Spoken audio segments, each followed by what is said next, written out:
નમસ્કાર દર્શક મિત્રો, આપ જોઈ રહ્યા છો આજકા ભારત ન્યૂઝ। પાટણની ડોક્ટર અભ્યાસ ગૃહ પ્રાથમિક શાળા દ્વારા ભવ્ય સાંસ્કૃતિક કાર્યક્રમ વારસો 2026 સંપન્ન। શહેરની પ્રતિષ્ઠિત શૈક્ષણિક સંસ્થા ડોક્ટર અભ્યાસ ગૃહ પ્રાથમિક શાળા દ્વારા વાર્ષિક સાંસ્કૃતિક મહોત્સવ વારસો 2026નું ભવ્ય આયોજન કરવામાં આવ્યું હતું।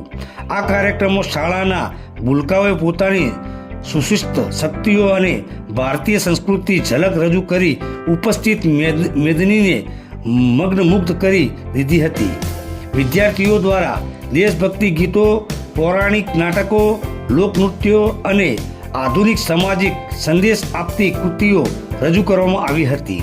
વારસો 2026 અંતર્ગત ગુજરાતના ભવ્ય વારસાને જીવંત કરતા રાસ ગરબા અને પ્રાચીન પરંપરાઓની સુંદર પ્રસ્તુતિ કરવામાં આવી હતી।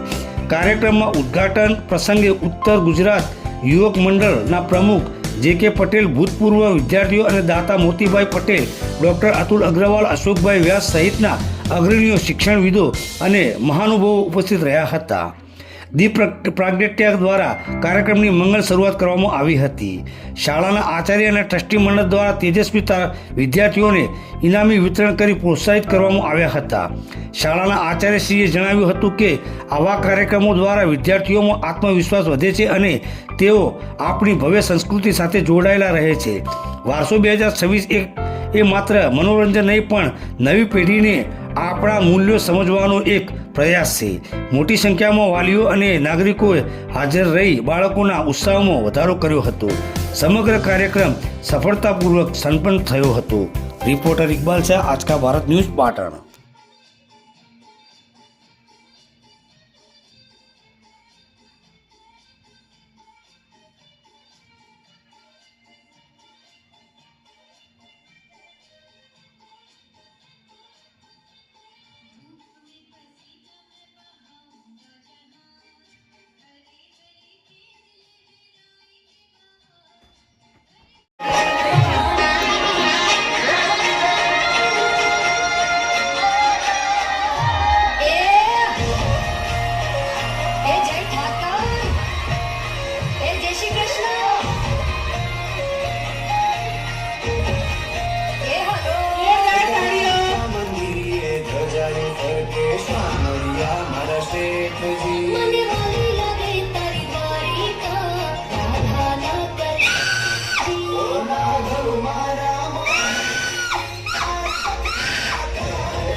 गाजे में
ગાતા ગાતા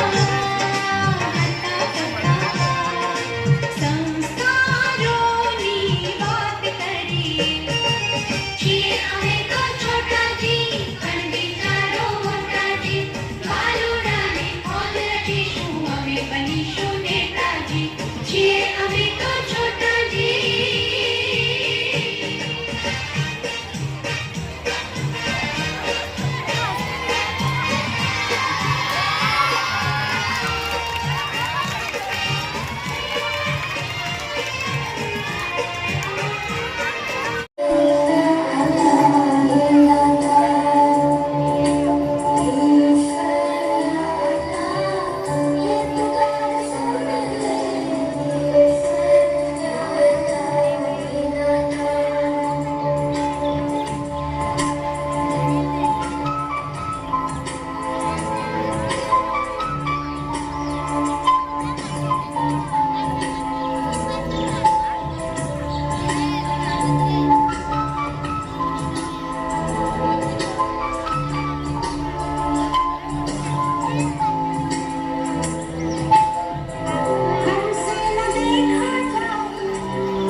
ખૂબ જ સુંદર પ્રસંગ છે આ શાળાનો વાર્ષિક મહોત્સવ.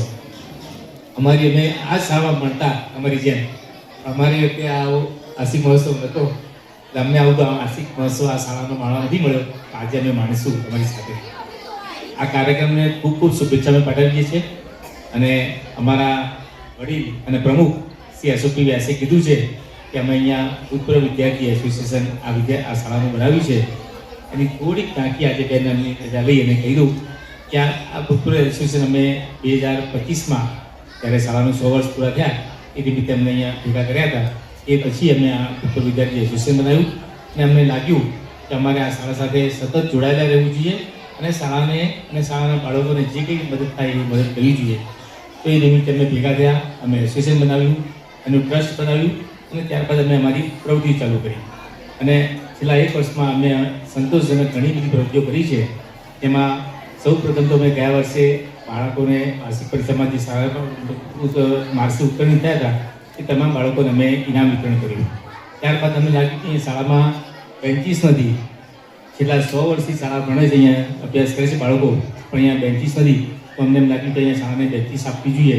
તો અમે શાળાના માટે બેન્ચીસની પણ વ્યવસ્થા કરી અને તમામ બાળકો શાળામાં બેન્ચીસ પર બેસીને અભ્યાસ કરી શકે તેવી વ્યવસ્થા પણ હતી. ત્યારબાદ શાળાના બાળકોને અમે યુનિફોર્મ પણ વર્ષોથી બાળકોને યુનિફોર્મ ચેન્જ થયો, તો યુનિફોર્મ પણ અમે અહીંયા બાળકોને અહીંયા અમારા એસોસિએશન તરફથી આપ્યો.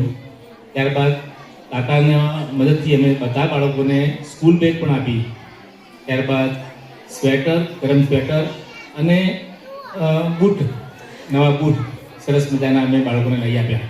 આ ઉપરાંત અમે 2 સરસ મજાના પ્રવાસ જે બાળકોને કરાવ્યા છે. એમાં એક પ્રવાસ લગભગ ઓગસ્ટ મહિનામાં અમે અહીંયા ચોરમાર પાસે ડાયનાસોર પાર્ક છે ત્યાં લઈ ગયા હતા. અને ત્યારબાદ બીજો પ્રવાસ હમણાં થોડા ટાઈમ પહેલાં જાન્યુઆરી મહિનામાં અને ફેબ્રુઆરી મહિનામાં અમે અહીંયા મોટો પ્રવાસ કર્યો, જેમાં મહુડી, સંકેત અને ઊંઝા પાસે દાસર જે તરફ એવા 3-4 નાના ગામો કવર કર્યા. અને અમારા પ્રમુખ સાહેબ એમાં પ્રવાસમાં જોડાયેલા શાળાના આચાર્ય અને શિક્ષકો સાથે અને ખૂબ જ મજા કરાવી. આમ અમારું એસોસિએશન સતત બાળકોને લક્ષ્યમાં રાખી, બાળકોને કેન્દ્રમાં રાખી અને આ પ્રવૃત્તિ કરી રહ્યું છે. હજી પણ અમને લાગે છે કે અમારે ઘણું બધું કરવું છે અને અમે શાળા સાથે સતત સંપર્કમાં રહી અને ઘણું બધું આગળ કરવા માગીએ છીએ.